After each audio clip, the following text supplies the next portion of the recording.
আসসালামু আলাইকুম, good morning সবাইকে। কিন্তু এখন তো গুড মর্নিং না, এখন হচ্ছে গিয়ে দুপুর। আমার বাচ্চা দুপুরে ঘুম থেকে উঠছে, তো আমি চিন্তা করতেছি ওকে নুডলস বানিয়ে খাওয়াই দিই, এখন আর ভাত না খাওয়াই। আর এমনিতে আজকে আমার মনটা বেশি ভালো না, আমার মনটা খারাপ হলে আমি বাবার বাড়িতে দৌড় মারি। এই জন্য ওর জন্য একটু নুডলস রান্না করে ওকে একটু খাওয়াইয়া তারপরে আমার বাবার বাড়িতে দৌড় দিব আর কি। আর আমার বাবার বাড়ি খুব কাছাকাছি, রিক্সা দিয়ে মাত্র 30 টাকা ভাড়া, আর অটো দিয়ে গেলে হচ্ছে 10 টাকা ভাড়া লাগে। এই তো আমি আর আমার মেয়ে রেডি হয়ে চলে যাচ্ছি। আর আমার মেয়েরে বলতেছি যে নানু বাসায় যাচ্ছি, নানু বাসার থেকে ওইখান থেকে তোমাকে শিশু পার্কে নিয়ে যাব। এই জন্য ও আরও খুশি খুশি রেডি হয়ে গেছে। এই তো বাসায় আসছি, বাসায় আইসে আমার মেয়ে আমার মায়ের মোবাইলটা হাতে নিছে। মানে ও নানু বাসায় আসলে নানা নানুর মোবাইল ওর, নানা নানুকে আর ধরতে দিবে না। তারপর আমার আম্মুর সাথে কথা বলতেছিল, দুষ্টামি করতেছিল। আর আমার আম্মু বলতেছে তুই আমার ভিডিও নিস না, এই ঘরের অবস্থা ভালো না।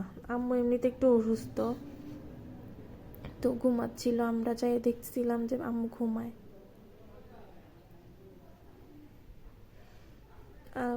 নানুমণির পায়ের উপরে হাঁটতেছে। আমার আম্মু আবার আমার বাচ্চাকে 2 দিন না দেখলে পরান পরে আর কি, আইসা পর আইসা পর। শুক্র শনি শুধু শ্বশুর বাড়িতে থাকবি, আর সপ্তাহে বাকি 5 দিন বাবার বাড়িতে থাকবি। আম্মু আমাকে এরকম বলে আর কি। আমি বলছি হ্যাঁ, তোমার এভাবে হইলে কি আর চলে নাকি। তারপরে আমার বাচ্চাকে টিভির মধ্যে কার্টুন দিয়ে আমি আস্তেই করে চুপচাপ বের হয়ে যাই। আমার জামাই আমার ফোন দেয় অফিস থেকে বের হয়ে, বলে যে আসো তোমার মেলার থেকে ঘুরে আনি। আসলে কোনো মেলাই না, কুমিল্লাতে যে মেলা হয়েছিল ওটা 2 দিন আগে শেষ। ও হুদাই আমার বলতেছে আর কি যে ঘুরাই আনি তোমারে, চলো।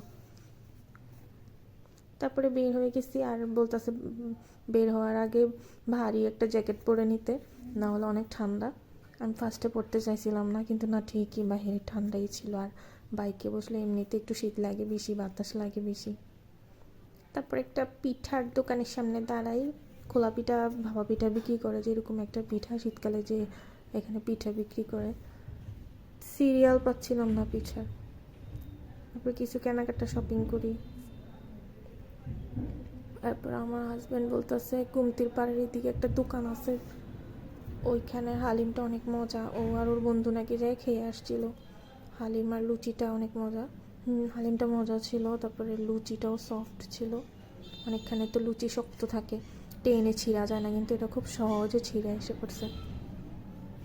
আর আমার যেহেতু একটু পেট ভরা ছিল খোলা পিঠা খাইয়া, তো হালিমটা আর এত ভালো লাগে না, আমার জামাই কাছে নাকি এটা বেশি ভালো লাগছে। আর আমার বাচ্চার লেগে মোজা কিনছিলাম, তে ওকে ওর ওর পিঙ্ক কালারগুলো বেশি পছন্দ হয়েছে, রেড কালার পছন্দ হয়নি। আর বলতেছে যে মাম্মি তুমি আমাকে ছেড়ে গেছো, মাম্মি কান্না করছি। মানে আমার বাচ্চাটার পরান পড়লে বলে আর কি যে কান্না করছি। ওরে ফাঁকি দিয়ে বের হয়ে গেছিলাম।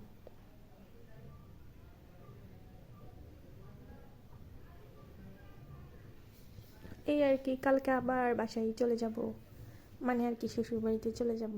সকালবেলা ঘুম থেকে উঠে নাস্তা করে দৌড় মারবো আবার শ্বশুর বাড়িতে। আল্লাহ হাফেজ।